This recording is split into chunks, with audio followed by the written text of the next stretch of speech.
So really easy to miss, but I mentioned that the gospel is the story of, ultimately, it's the message, the good news that God intends to restore all things.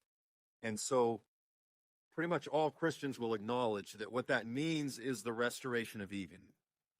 Talked about that already. But it's interesting, in the New Testament, you have a couple statements, both Peter and Jesus. They speak of the regeneration.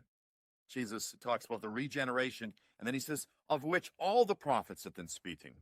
And Peter says, heaven must contain him until the time for the restoration of all things, of which all the prophets have talked about from ancient times.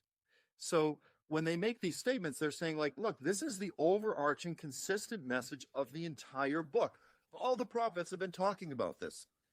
And so what's interesting is I was, looking at that, and I said, okay, let's go back and let's just survey the prophets. Let's read through. Where are they talking about the restoration of all things? Again, all Christians are going to acknowledge it's the restoration of Eden, of paradise on the earth, as it was in the beginning.